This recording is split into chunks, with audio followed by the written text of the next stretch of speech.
But first, here's my take. President Trump's instinct for disruption and tendency to shoot from the hip has caused chaos, opposition, and abrupt reversals. But this week, Trump reminded us that sometimes his willingness to take risks and think outside the box can shake up tired old ways. In Saudi Arabia, he surprised everyone by meeting with Syria's new leader, a former jihadi, and announcing that he would remove all U.S. sanctions on the country. He has also suggested repeatedly that his administration is willing to make a new nuclear deal with Iran. If so, he could bring a new level of peace and stability to the Middle East.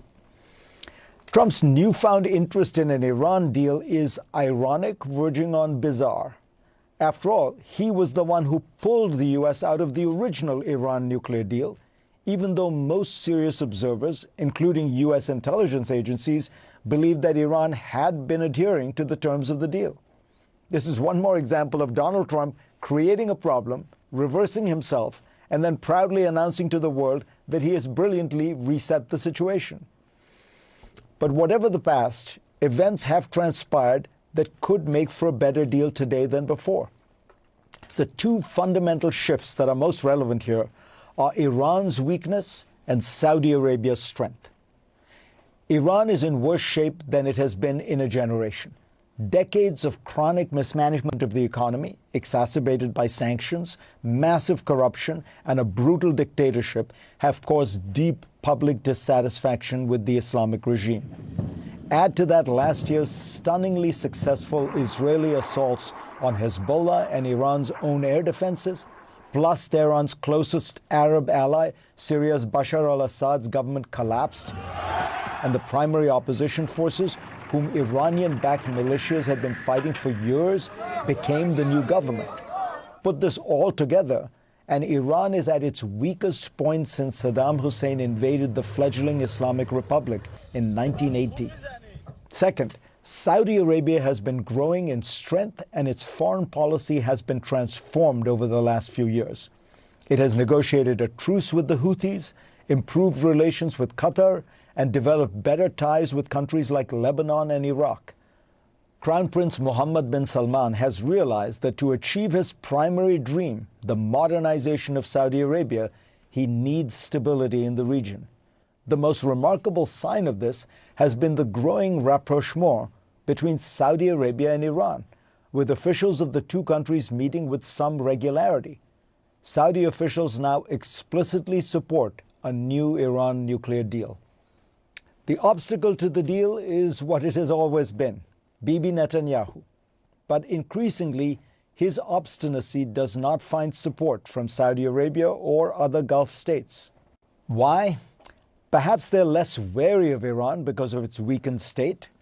Perhaps because Netanyahu's ferocious war in Gaza has made it harder for them to back anything he advocates.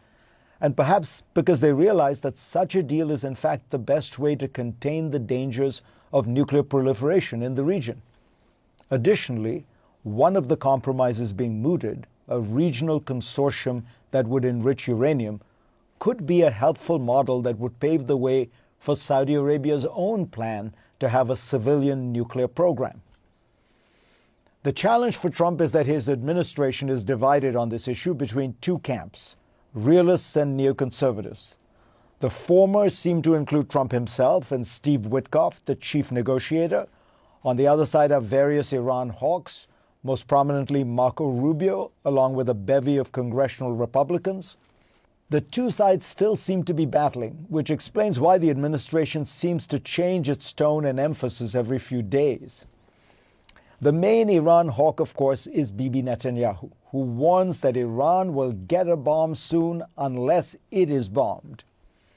But it's worth keeping in mind that Netanyahu has been predicting that Iran is months away from getting a nuclear bomb for at least 13 years.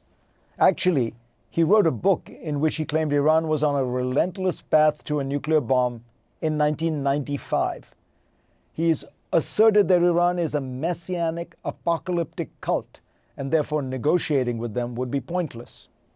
The more prosaic reality is that Iran is run by a bunch of brutish mullahs and corrupt generals who have spent their energies amassing fortunes in this world, not preparing for the next one. They've found it more advantageous to stay months away from a nuclear weapon rather than to cross that line. They want sanctions relief, not an end-of-days conflagration. There is a deal to be made with such men, not to become friends, but to serve a common interest of diffusing the dangers of nuclear arms races and bringing stability to a Middle East that has been scarred by generations of war and terror.